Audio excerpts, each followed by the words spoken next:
اللہ رب العزت کی بارگاہ سے یہ اعلان ہوا، یہ وحی کی صورت میں پیغام آیا، آپ ترداہا، جہاں آپ راضی ہوں گے بس وہی قبلہ بنا دیں گے۔ اس کے بعد آگے فرمایا فولی وجہک، میرے حبیب اپنا مبارک چہرہ اب آپ پھیر لیجئے۔ نماز ہو رہی ہے، حضور صلی اللہ علیہ وآلہ وسلم نے مصلی مبارک چھوڑا اور صحابہ اکرام کی صفیں چیرتے ہوئے پچھلی جانب چلے گئے، چونکہ قبلہ بدل گیا۔ اس وقت حضرت ابو بکر صدیق رضی اللہ تعالیٰ عنہ تشریف پیچھے موجود تھے۔ وہ چاہتے، وہ سمجھتے کہ ہو سکتا ہے کوئی عذر پیش آ گیا ہو، وہ آگے آ جاتے، امام بن جاتے، مگر کسی نے مجال نہیں کی۔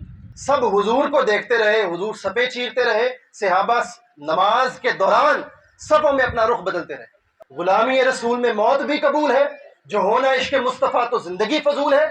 یہ نعرے ہیں، صرف فلسطین میں بچے ذبح ہوتے رہے اور ہم یہاں نعرے لگاتے رہے۔ نعروں سے بات نہیں بنتی، عمل سے بات بنتی۔ اللہم صلی علی سیدنا و مولانا محمد وعلی آلہ وصحبہ وبارک وسلم۔ الصلاۃ والسلام علیک یا سیدنا یا رسول اللہ وعلی آلک واہل بیتک واصحابک یا سیدنا یا حبیب اللہ۔ قال اللہ تبارک و تعالی فی القرآن المجید فاعوذ باللہ من الشیطان الرجیم بسم اللہ الرحمن الرحیم وما جعلنا القبلة التي كنت عليها إلا لنعلم من يتبع الرسول ممن ينقلب على عقبيه وإن كانت لكبيرة إلا على الذين هدى الله وقال تعالى قد نرى تقلب وجهك في السماء فلنولينك قبلة ترضاها فول وجهك شطر المسجد الحرام صدق اللہ مولانا العظیم وصدق رسولہ النبی المکین الحنین الکریم الرؤوف الرحیم۔ شیخ مقبول احمد رحمہ اللہ کے ایصال ثواب کے لیے منعقد کی گئی اس محفل ختم چہلم میں شرکت کرنے والے جملہ حاضرین گرامی قدر، میرے بزرگوں اور میرے بھائیوں، اور سٹیج کی پچھلی جانب موجود میری مائیں اور بہنوں، السلام علیکم ورحمۃ اللہ وبرکاتہ۔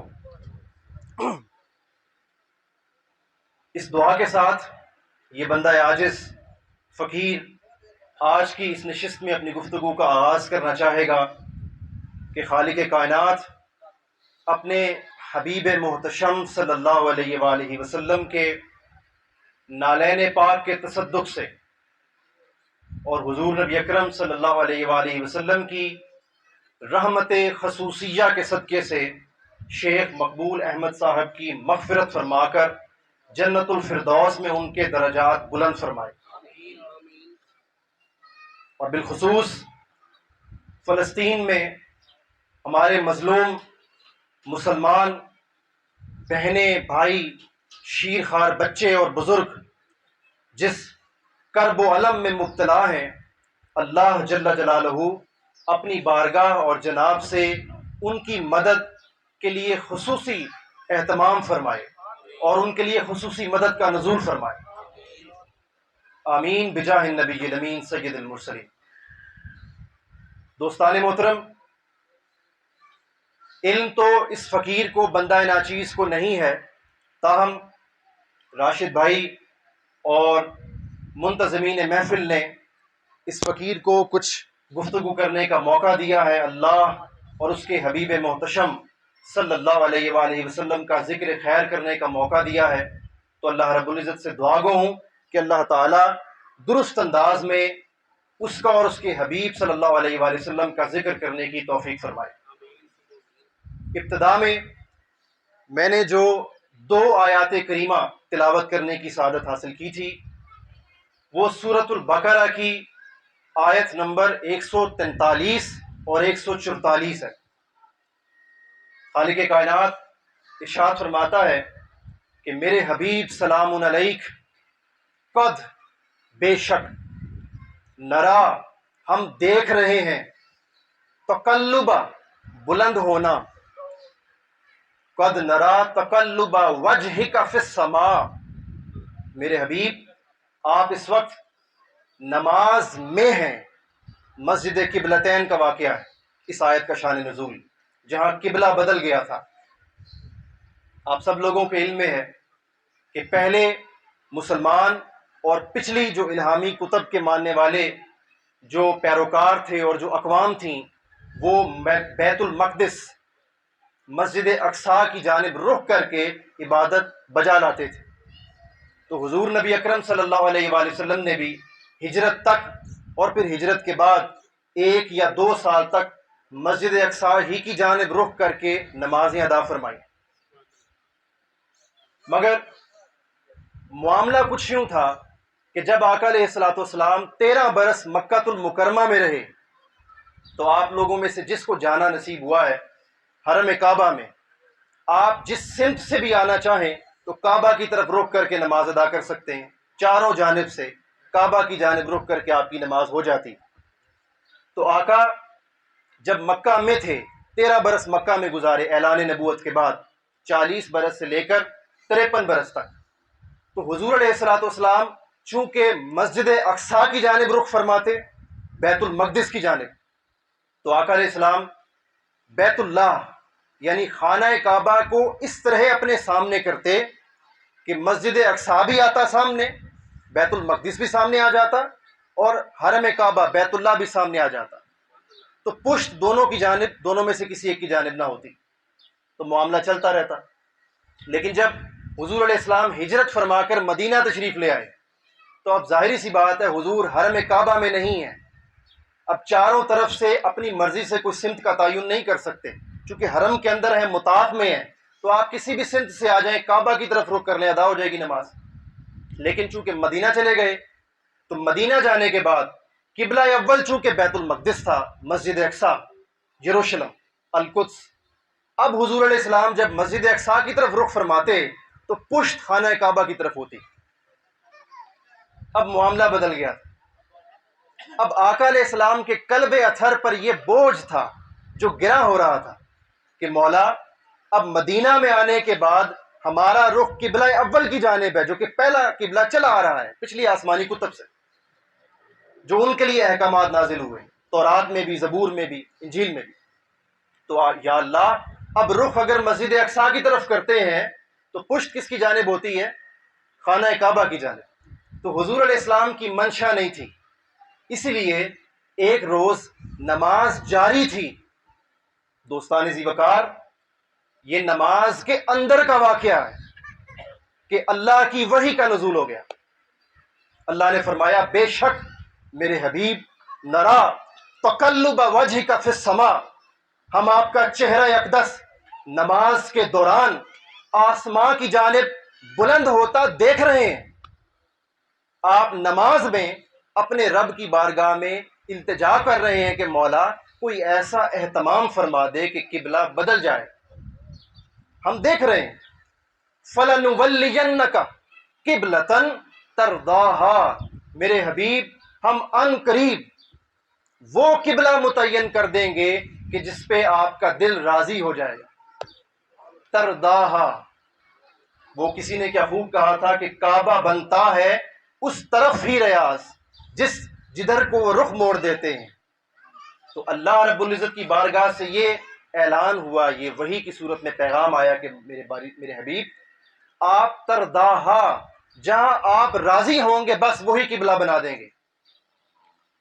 اس کے بعد آگے فرمایا فولی وجہک، میرے حبیب اپنا مبارک چہرہ، اپنا من موہنا سونا چہرہ اب آپ پھیر لیجئے. فولی وجہک، وجہ کا کہتے ہیں چہرے کو، اپنے چہرے کو پھیر لیجئے شطر المسجد الحرام، پشت کی جانب. نماز ہو رہی ہے ابھی. اب یہاں پر اگر ہم پریکٹیکل نہ کریں تو ہمیں بات مکمل طور پر سمجھ نہیں آئے گی. تو میں چاہوں گا کہ کوئی بھی ایک ہمارے بھائی جو ہیں آپ آ جائیں، ادھر تشریف لے آئیں. ایک لمحے کو آپ بس سمجھ لیجئے، تھوڑا سا ان کو جگہ دیجئے. آپ دیکھیے آپ لوگوں نے اس سے قبل بڑے بڑے مبلغین کو سنا ہوگا، بڑے بڑے واعظین کو سنا ہوگا، خطباء کو، مقررین کو. یہ تو ایک بندہ عاجز، ایک فقیر ہے. جو بن سکتا ہے وہ آپ کو سمجھانے کے لیے عرض کر رہا ہوں. مجھے علم ہے کہ آخر میں جگہ بھی کم پڑ گئی تھی، ہمارے بھائی کچھ کپڑا وغیرہ رکھ کر بیٹھے ہوئے ہیں. اللہ تعالیٰ آپ کی حاضری کو قبول فرمائے. آپ اس طرف رک کر ایک لمحے کو سمجھ لیجئے، بلا تشبیہ ہو بلا مثال، کوئی تشبیہ نہیں، کوئی مثال نہیں. آقا کی کوئی مثال ہو ہی نہیں سکتی، نہ آقا کی نہ صحابہ کی، کوئی مثال نہیں، کوئی اہل بیت کی مثال نہیں. صرف سمجھانے کے لیے ایک پریکٹیکل کر رہے ہیں، ہم ایک دیکھ رہے ہیں. فرض کر لیجئے یہ نماز ہو رہی ہے، ابھی ہم یہ تعین نہیں کر رہے کہ قبلہ کس طرف، صرف سمجھانے کے لیے کہ یہ قبلہ رخ فرض کیا کھڑے ہیں نماز میں، اور آپ سارے مقتدی بن کر پیچھے کھڑے ہوئے ہیں امام کے. اب نماز ہو رہی ہے، آپ کو تو خبر نہیں کہ نماز میں کیا ہو چکا ہے، سما کا سما بدلنے والا ہے. اب رخ مسجد اقصیٰ کی جانب ہے، نماز کے دوران قبلہ بدل گیا. اللہ نے فرمایا فَوَلِّ وَجْهَكَ شطر المسجد الحرام، میرے حبیب نماز کے دوران ہی اپنا چہرہ اقدس مسجد اقصیٰ سے بیت اللہ کی جانب پھیر لیجیے. اب بیت اللہ پچھلی جانب ہے، امام ادھر کھڑا ہے. ایک لمحے کو سوچئے، اب جب قبلہ پچھلی جانب ہوگا اور پیچھے مقتدی ہیں، اب امام کو کہاں جانا ہوگا؟ امام کو مقتدیوں کی صفیں چیرتے ہوئے وہ پچھلی جانب جانا ہوگا، چونکہ اب رخ اس طرف ہو چکا ہے. اب نماز ہو رہی ہے، بیٹھیے، نماز ہو رہی ہے. حضور صلی اللہ علیہ وآلہ وسلم نے مصلی مبارک چھوڑا اور صحابہ اکرام کی صفیں چیرتے ہوئے پچھلی جانب چلے گئے، چونکہ قبلہ بدل گیا. اس کو اللہ رب العزت نے پچھلی آیت میں فرمایا، 143 آیت میں فرمایا وَمَا جَعَلْنَا الْقِبْلَةَ الَّتِي كُنْتَ عَلَيْهَا إِلَّا لِنَعْلَمَ مَن يَتَّبِعُ الرَّسُولَ مِمَّن يَنْقَلِبُ عَلَىٰ عَقِبَيْهِ. میرے حبیب ہم نے ایسے ہی قبلہ نہیں بدلوایا آپ سے. چاہتا اللہ تو شروع دن سے ہی بیت اللہ کو قبلہ متعین فرما دیتا. ان اللہ علی کل شیء قدیر ہے. اس نے پہلے کون سا قبلہ متعین فرمایا؟ مسجد اقصیٰ. کیوں؟ اللہ سے پوچھتے ہیں باری تعالیٰ حکمت کیا تھی. اس نے فرمایا میرے حبیب اس کا اور کوئی سبب نہیں تھا الا سوائے اس کے کہ لنعلم کہ ہم جانچ سکیں من یتبع الرسول ممن ینقلب علی عقبیہ. میرے بھائی معذرت کے ساتھ میرے حبیب سلام علیک، ہم جان سکیں کہ نماز کے دوران کون آپ کے پیچھے جاتا ہے اور کون الٹے پاؤں پھر جاتا ہے، کون متذبذب ہو جاتا ہے. کہ جب نماز ہو رہی ہے حضور نے قبلہ چھوڑ دیا، جب امام قبلہ چھوڑ دیتا ہے تو امام کی پچھلی صف میں سے کوئی آ کے آگے امامت کر لیتا ہے، جاری رہتی امامت. اس وقت حضرت ابو بکر صدیق رضی اللہ تعالیٰ عنہ تشریف پیچھے موجود تھے. وہ چاہتے، وہ سمجھتے کہ ہو سکتا ہے کوئی عذر پیش آ گیا ہو، وہ آگے آ جاتے، امام بن جاتے. مگر کسی نے مجال نہیں کی، سب حضور کو دیکھتے رہے، حضور صفیں چیرتے رہے، صحابہ نماز کے دوران صفوں میں اپنا رخ بدلتے رہے. یہ نماز ہو رہی ہے مدینہ کی فضاؤں میں، دیکھیے سوچئے، چشم زدن میں اپنے ایمان کے نور کو جگائیے اور سوچئے ذرا ایک لمحے کو مدینہ کی فضاؤں میں آسمان نے نیچے کیسا منظر دیکھا ہوگا کہ نماز چل رہی ہے، امام صفیں چیرتے ہوئے پچھلی جانب جا رہے ہیں اور صحابہ نماز کے اندر اپنے رخ بدل رہے ہیں، اور کسی کی نماز نہیں ٹوٹی بلکہ نماز نقطہ کمال کو پہنچ رہی ہے.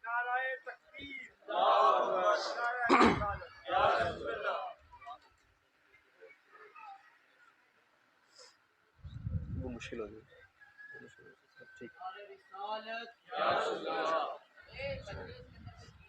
تو اس وقت صحابہ اکرام کے لیے بڑا مشکل تھا، اور یہ کوئی ایسا نہیں کہ ہم میں سے کوئی عام بندہ کہہ رہا ہے. خالق کائنات ارشاد فرما رہا ہے، وہ فرماتا ہے وَإِن كَانَتْ لَكَبِيرَةً، میرے حبیب نماز کے دوران قبلہ کا یوں بدل جانا بڑا بھاری تھا. الا سوائے ان کے علی الذین ھدی اللہ، جن کے سینوں کو اللہ نے ہدایت کے لیے چن لیا تھا، ان کو چھوڑ کر منافقین کے لیے بڑا بھاری تھا. ان کو تو سمجھ ہی نہ آئی کہ ہو کیا رہا ہے. منافقین جو تھے نماز میں وہ تو یہی سوچ رہے تھے کہ دیوانے ہیں سارے، اپنے پیغمبر کے پیچھے رخ موڑی جا رہے ہیں، مگر ان کو خبر نہیں تھی کہ یہی دیوانے ہدایت یافتہ ہیں۔ چونکہ ہدایت فقط آقا کے قدموں کا تعقب کرنے میں، ہدایت فقط حضور صلی اللہ علیہ وآلہ وسلم سے خود کو جوڑ لینے میں، نور ہدایت فقط آقا علیہ الصلوۃ والسلام کے قدموں سے خود کو متمسک کر لینے میں۔ جو جتنا حضور سے جڑتا ہے وہ اتنا ہی ہدایت یافتہ ہوتا چلا جاتا ہے۔ تو یہاں سے تحویل قبلہ کے واقعہ سے ہمیں جو خبر ملی وہ یہ ملی کہ جس کے پاس یقین کی دولت ہوتی ہے، یقین، چونکہ صحابہ کا یقین تھا اتنا کامل، اتنا پختہ کہ نماز کے دوران بھی انہیں تو نہیں خبر کہ وہی آ گئی ہے، انہوں نے تو بس حضور کو دیکھا، جہاں جہاں حضور جا رہے ہیں صحابہ بھی وہی جا رہے ہیں۔ تو جب یقین پختہ ہو تو ہدایت آپ کے قدموں میں آ جاتی، اور یہ اس پائے کا یقین، بلا شبہ صحابہ جیسا یقین ہمیں تو نہیں مل سکتا مگر ہم کوشش کر سکتے ہیں۔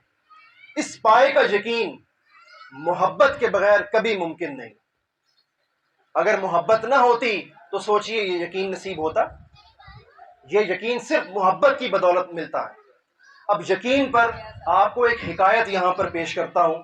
یہ ترک صوفی بزرگ ہیں، ایک حضرت شیخ قدسی علیہ الرحمہ، ان کے ایک مرید صادق حضرت مصلح الدین مصطفیٰ آفندی رحمہ اللہ، وہ حضرت شیخ قدسی کی بارگاہ میں حاضر ہوئے۔ مصطفیٰ آفندی، یہ حکایت آپ کو یقین اور پختہ کرنے کے لیے سنا رہا ہوں کہ یقین کیسے پختہ ہو۔ ہدایت کی راہ میں یاد رکھ لیجئے، جب بھی زبانی کلامی نعرے لگانا الگ بات ہے، راہ ہدایت پر چلنا الگ بات ہے۔ یہ کانٹوں کی سیج ہے، پھولوں کی سیج نہیں۔ اس پر یقین کی دولت کے بغیر آپ چل ہی نہیں سکتے۔ تو مصطفیٰ آفندی آئے، یہ اس زمانے میں، یہ کم و بیش آج سے 800 برس پرانا واقعہ، ترکیے کا شہر ہے برسا۔ برسا کے جامعہ سلطانیہ کے یہ چانسلر تھے۔ کون؟ مصطفیٰ آفندی، چانسلر، یونیورسٹی لیول کے۔ لیکن سال ہا سال پڑھنے پڑھانے کے بعد وہ اس نقطے پر پہنچے کہ علم سے مجھے وہ سکون نصیب نہیں ہوا، علم حاصل کر کے اور علم سکھا کر مجھے حق تعالیٰ کی وہ معرفت نصیب نہیں ہوئی جو میرا دل چاہتا ہے حاصل کرنا، دل میں کسک باقی۔ تو کسی نے کہا کہ ایک صوفی بزرگ ہیں شیخ قدسی، ان کے پاس چلے جائیے۔ آپ آئے، شیخ قدسی کی صحبت اختیار کی، یہ سوچ کر کہ مجھے حق کی معرفت نصیب ہو۔ علم پڑھنا پڑھانا چھوڑ دیا۔ زندگی کے کئی سال وقف کرنے کے بعد حضرت شیخ قدسی نے ابتدا میں آپ کو نفس مارنا سکھایا، جہاد بن نفس، تکبر توڑا، کبر توڑا، فخر کرنا خود پر، خود پسندی، خود غرضی، وہ ان کی ختم کی۔ اور ایک روز جب مصطفیٰ آفندی نے اپنے شیخ قدسی کو کہا کہ شیخ اب مجھے اللہ کے لیے آپ سے محبت ہو گئی، اب وہ صحابہ کرام کا واقعہ ذہن میں رکھیں کہ ان کو اپنے آقا سے کتنی محبت تھی۔ تو جب اعلیٰ پائے کی محبت ہوتی ہے تو پھر یقین بھی اعلیٰ ہوتا ہے۔ اب اس کے تناظر میں ہی آپ کو ایک واقعہ سنا رہا ہوں۔ مصطفیٰ آفندی نے دعویٰ کیا کہ شیخ مجھے آپ سے، بولیے، محبت ہو گئی ہے اللہ کے لیے۔ اب شیخ نے امتحان لینا چاہا، آپ سفر پر روانہ ہوئے، اپنے تمام مریدین کو چھوڑ کر صرف مصطفیٰ آفندی کو ساتھ لیا، ان کو ساتھ لیا اور راستے میں کہا کہ میرے بیٹے یہ سفر بڑا مشکل ہوگا تمہارے لیے۔ پوچھا کیوں مشکل ہوگا؟ فرمایا اس سبب سے مشکل ہوگا کہ سارے راستے میں آپ نے گونگا بن کے رہنا ہے، بولنا نہیں، چاہے کچھ بھی ہو جائے بولنا نہیں، گونگا رہنا۔ مصطفیٰ آفندی سارے راستے خاموش رہتے۔ جب کافی سفر ہو جاتا ہے اور مصطفیٰ آفندی بھوک اور پیاس کے عالم میں گرنے والے ہوتے ہیں، شیخ تو بڑے عزم کے ساتھ سفر کرتے رہتے ہیں، لیکن جب مصطفیٰ آفندی نوجوان کو دیکھتے ہیں کہ اب مزید برداشت نہیں کر پائے گا، گر جائے گا، اب آپ کاروان سرائے چلتے ہیں اور کاروان سرائے جا کر کچھ کھانا پینا تناول کرتے ہیں مصطفیٰ آفندی اپنے مرید کے ساتھ۔ اس دوران وہاں پر علاقے کا حوالدار آتا ہے اور حوالدار آ کر کہتا ہے کہ گورنر کا مال و دولت کسی نے چوری کیا ہے، اشرفیاں کچھ چوری ہوئی ہیں، اور جو چور ہے وہ گونگا ہے، چور گونگا ہے، سارے لائن حاضر ہو جاؤ، جو گونگا ہوگا بس وہی چور ہے۔ اب شیخ اور مصطفیٰ بندی دونوں سارے کاروان سرائے کے لوگوں کے ساتھ لائن میں کھڑے ہو جاتے قطار میں۔ اب مصطفیٰ بندی سوچتے ہیں کہ شیخ مجھے بچائیں، میرا تو کباڑ نکل جائے گا، مجھے یہ چور سمجھ کے لے جائیں گے، مگر شیخ کوئی توجہ نہیں دیتے۔ اب چیک کرتے ہیں اس کا یقین کہ راہ ہدایت پر چلنے آئے ہو اور دعویٰ کرتے ہو محبت کا، غلامی رسول میں موت بھی قبول ہے، جو ہونا عشق مصطفیٰ تو زندگی فضول ہے۔ یہ نعرے ہیں صرف فلسطین میں بچے ذبح ہوتے رہے، مسلم امہ وہ زوال ظلم و بربریت کا شکار ہوتی رہے، اور ہم یہاں نعرے لگاتے رہے۔ نعروں سے بات نہیں بنتی، عمل سے بات بنتی۔ تو مصطفیٰ بندی خاموش رہے۔ حوالدار نے ایک ایک کر کے سب سے پوچھا۔ جب مصطفیٰ بندی کی باری آئی تو آپ اب شیخ کی طرف دیکھیں، شیخ اوپر آسمان کی طرف دیکھیں۔ آخر مصطفیٰ بندی ثابت قدم رہے اور نہیں بولے۔ حوالدار نے کہا بس یہی چور ہے، لے جاؤ اس کو۔ لے گئے، حوالات میں ساری رات گزاری۔ اب نفس بار بار ملامت کرے، وہ کہے اے مصطفیٰ بندی، تو جامعہ سلطانیہ اس مملکت عثمانیہ کی یونیورسٹی کا وائس چانسلر تھا، کس شہر کے پیچھے چلا ہے کہ شہر کے پیچھے چل کے آج تو حوالات میں بند ہو گیا؟ اب امتحان تھا نفس کا، مگر ایک رات امتحان کی تھی، جب گزر گئی صبح ہوئی تو حوالدار آیا، اس نے معذرت کی مصطفیٰ بندی سے کہ ہم سے غلطی ہو گئی، چور آپ نہیں تھے، چور کوئی اور تھا، وہ مل گیا ہے، آپ کو باعزت بری کیا جاتا ہے۔ جو ہی حوالات سے باہر نکلتے ہیں تو شیخ پانی کا مشکیزہ لیے حوالات کے باہر کھڑے ہوتے۔ شیخ نے چھوڑا نہیں تھا، بس کچھ لمحے کے لیے امتحان لینا چاہا کہ یہ جو راہ حق کا طالب ہے، ہدایت پر چلنے کا طالب، دیکھیں تو صحیح یہ صرف دعویٰ کرتا ہے محبت کا یا عمل بھی کرتا ہے۔ سو یقین کا سبق مل گیا۔ اللہ رب العزت سے دعا ہے کہ اللہ تعالیٰ یقین کی دولت کے ساتھ ہمیں یہاں سے اٹھنا نصیب فرمائے، اور وہ یقین ہمارا اللہ اور اس کے حبیب محتشم صلی اللہ علیہ وآلہ وسلم کی ذات طیبہ پر۔ اب گفتگو کا آخری حصہ ہوگا، اور وہ خصوصی طور پر ہمارے یہاں بیٹھے نوجوانوں کے لیے ہوگا۔ آپ نے شروع میں قبلہ کے بدلنے کا سن لیا، جو قرآن مجید سے سورۃ البقرہ سے میں نے یہاں پر پیش کیا۔ قبلہ عبادت کے اندر اس کی بات کی جائے تو قبلہ کا مطلب ہوتا ہے وہ سمت کہ جس کی طرف رخ کر کے آپ عبادت بجا لائیں۔ تاہم یہ قبلہ کا لفظ صرف عبادت میں ہی استعمال نہیں ہوتا، عبادت کے علاوہ بھی استعمال ہوتا ہے۔ آپ نے سنا ہوگا کئی دفعہ بزرگوں کو بھی مخاطب کرتے ہیں قبلہ، قبلہ یہ لیجئے، بلاتے ہیں قبلہ کہہ کر۔ تو پھر بزرگوں کو قبلہ کیوں کہتے ہیں؟ وہ اس سبب سے کہتے ہیں کہ ہماری توجہ ان کی طرف ہے، ہم جب بھٹکنے والے ہوں تو وہ ہمیں ہدایت کا راستہ دکھائیں، تو ہم ہدایت کے لیے چونکہ بزرگان دین سے رجوع کرتے ہیں، ان کی طرف چلتے ہیں، تو اس لیے بزرگوں کو بھی قبلہ کہا جاتا ہے۔ سو قبلہ کا معنی وہ سمت ہوتی ہے کہ جس کی طرف آپ کی توجہ ہو۔ اب آج کے دور میں دیکھیے ہمارے نوجوانوں کا قبلہ کیا ہے، عبادت سے ہٹ کے بات ہو رہی ہے، دنیا داری کی۔ ہمارے نوجوانوں کا قبلہ کیا ہے؟ قبلہ یہ ہے کہ عورت کی خاطر اپنے ماں باپ کی بھی نافرمانی کرنے کو تیار ہو جاتے ہیں۔ ہوتے ہیں کہ نہیں ہوتے؟ الا ماشاء اللہ، اچھوں کو نکال کر۔ جب ایک جانب عورت ہو، دوسری جانب ماں باپ ہوں، تو پھر دیکھیے نافرمانی کرنے والے کا قبلہ کیا ہوا؟ ماں باپ ہوئے یا عورت ہوئی؟ عورت ہوئی، جس کو قبلہ بنا کر اس کے پیچھے چل کر اس نے ماں باپ کو چھوڑ دیا۔ پھر اسی طرح دنیا کے مال و دولت کی خاطر، چند ٹکوں کی خاطر ہم اپنی بہنوں کو، اپنے بھائیوں کو ناراض کر دیتے ہیں، ان سے قطع تعلق کر لیتے ہیں، ان سے رشتہ توڑ لیتے ہیں۔ تو جب ہم اپنے بہنوں اور بھائیوں سے، سگے رشتوں سے منہ موڑ لیتے ہیں، کس کے لیے؟ زمین کے لیے، دولت کے لیے، دنیا کے چند ٹکوں کے لیے، تو ایک جانب دنیا کا مال و دولت ہوا اور دوسری جانب خونی رشتے ہوئے۔ تو رشتوں سے منہ موڑنے والے نے اپنا قبلہ کس کو اپنایا؟ دنیا کے مال و دولت کو قبلہ اپنایا۔ اسی طرح آپ اپنی زندگی کے ہر شعبے میں اسی مثال کو اپلائی کرتے چلے جائیں تو پورا منظرنامہ آپ کے سامنے آ جائے گا۔ مجھے مزید بتانے کی ضرورت نہیں کہ آج کے اس پرفتن دور میں، گمراہیوں کے دور میں، ہماری نوجوان نسل کا قبلہ کیا ہے۔ فحاشی ان کا قبلہ ہے، معذرت کے ساتھ بے حیائی ان کا قبلہ ہے۔ اللہ اور اللہ کے رسول صلی اللہ علیہ وآلہ وسلم سے محبت محض زبان کی حد تک ہے، اگر دل سے ہوتی اور ان کا قبلہ واقعتاً اللہ اور اس کے حبیب کی ذات طیبہ ہوتی صلی اللہ علیہ وآلہ وسلم، تو مسجدیں یوں ویران نہ ہوتی۔ رمضان المبارک میں مساجد میں آنے والے نمازیوں کی تعداد اور رمضان کے علاوہ بقیہ 11 مہینوں کی فجر میں نمازیوں کی تعداد میں زمین آسمان کا فرق نہ ہوتا، چونکہ قبلہ کچھ اور ہے، قبلہ کچھ اور ہے۔ سو آج ہم نے اپنا قبلہ، دنیا کا قبلہ بھی بدل کے جانا ہے۔ آپ کی توجہ اس طرف دلانا چاہ رہا ہوں، اور یہ جو قبلہ بدلنا ہے اس کے حوالے سے ہم نے جڑنا کس کے ساتھ؟ ظاہری سی بات ہے، کسی کے ساتھ جڑیں گے وہی تو ہمارا قبلہ بدلوائے گا۔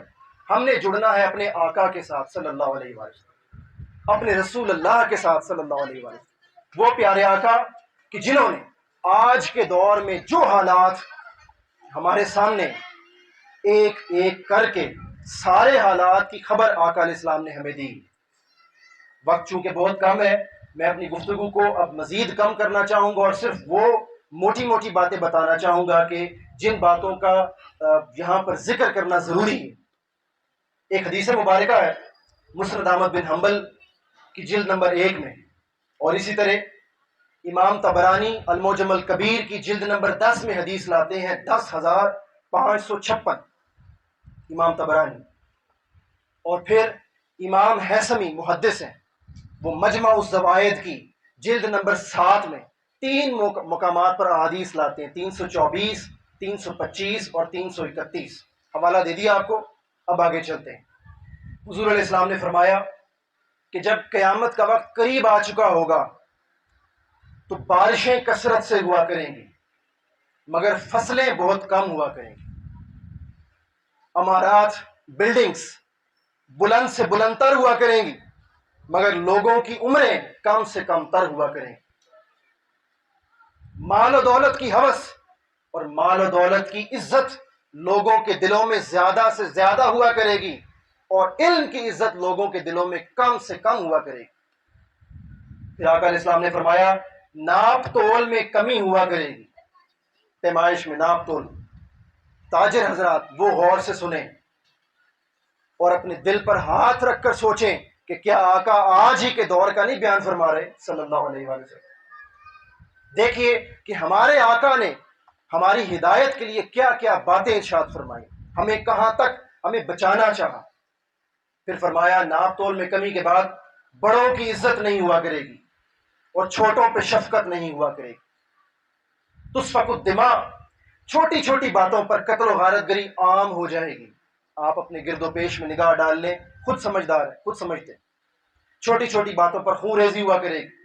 آقا علیہ السلام نے فرمایا قتل و غارت گری اتنی عام ہو جائے گی کہ قتل کرنے والے کو بھی خبر نہیں ہوگی کہ کیوں قتل کر رہا ہے، اور قتل ہونے والے کو بھی خبر نہیں ہوگی کہ کیوں قتل ہو رہا ہے۔ کئی اندھے قتل ہو رہے ہیں آج کل۔